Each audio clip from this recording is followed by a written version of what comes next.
আবৃত্তি নিয়ে আসিনি, আমি একটা রহস্যময় কবিতা পাঠ করতে এসেছি। কোন এক জায়গায় আমাদের মতোই একটা প্রতিযোগিতা হচ্ছিল, যেখানে বিভিন্ন ধরনের মানুষ কবিতা আবৃত্তি করছিল। যাদের কবিতা সুন্দর হবে তাদেরকে পুরস্কার দেওয়া হবে। তো অনেক প্রতিযোগী গিয়ে নাম লেখালো। তাদের মধ্যে প্রথমে যে প্রতিযোগী আসলো সে প্রফেশনালি একজন আবৃত্তিকার। সেই তার কবিতার ভাবভঙ্গি ছিল এমন: কবর জসীমউদ্দিন, ওইখানে তোর দাদির কবর, ডালিম গাছের তলে, 30 বছর ভিজিয়ে রেখেছি দুই নয়নের জলে। এতটুকু তারে ভরে পরে ভরেছিল সোনার মুখ, পুতুলের বিয়ে ভেঙে গেল বলে কেঁদে ভাষায় বুক। তো সে ভালো কবিতা আবৃত্তি করলো, ভালো নাম্বার পেল।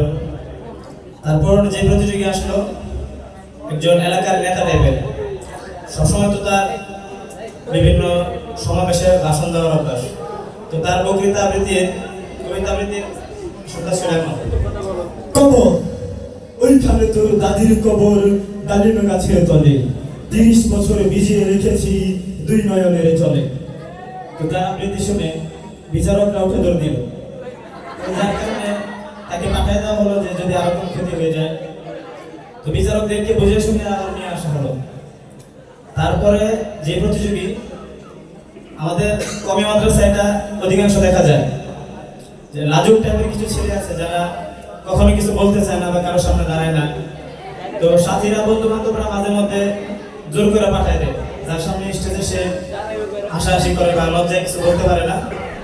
তার বক্তৃতার ভাবভঙ্গিটা ছিল এমন: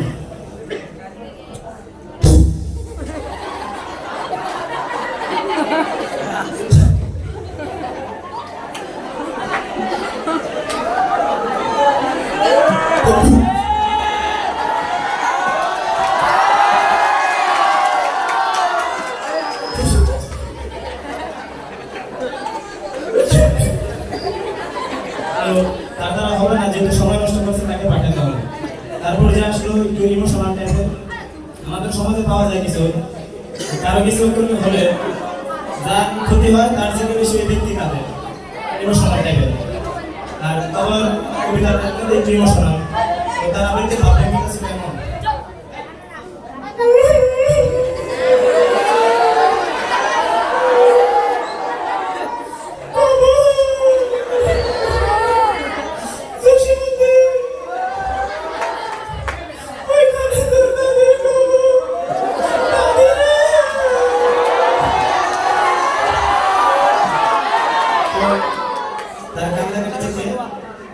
বিচারকরা তাকে পাঠিয়ে দিল, কাঁদতে কাঁদতে নিজে সাগর হয়ে যায়। তারপর যে আসলো একটু নোংরা ধরনের ছেলে, যার শরীরে চুলকানি। তো তার কবিতার ভাবভঙ্গিটা ছিল এমন: কবর জসীমউদ্দিন, এইখানে তোর দাদির কবর, ডালিম গাছের তলে, 30 বছর ভিজিয়ে রেখেছি দুই নয়নের জলে। একসময় দেখা যাবে তার গায়ে কাপড় চোপড় থাকবে না, তার বিচারক থাকবে।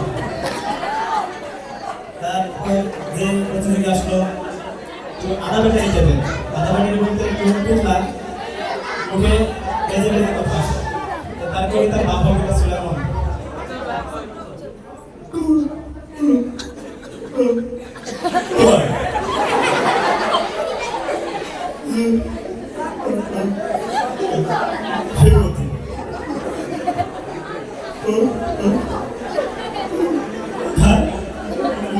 দাদির খবর, ডালিম গাছে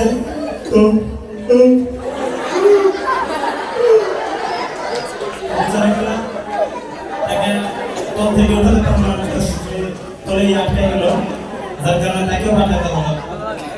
তারপর যে প্রতিযোগী আসলে একটু মুরব্বী, সে ভাবলো ছোটবেলা তো আমি কবিতা আবৃত্তি করেছি, তো দেখি এখন কেমন চর্চা আছে। তো সে এসে কবিতা আবৃত্তি করতে লাগলো।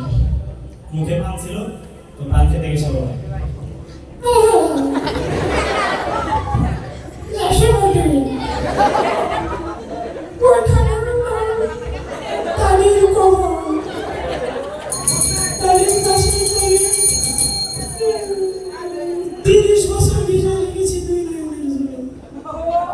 তারপর যে প্রতিযোগী আসলো সে হচ্ছে আমাদের সমাজে দেখা যায় যে আল্লাহ তাআলা মাঝে মাঝে আল্লাহ তাআলা সৃষ্টি করছে পুরুষ নয় মহিলা নয়।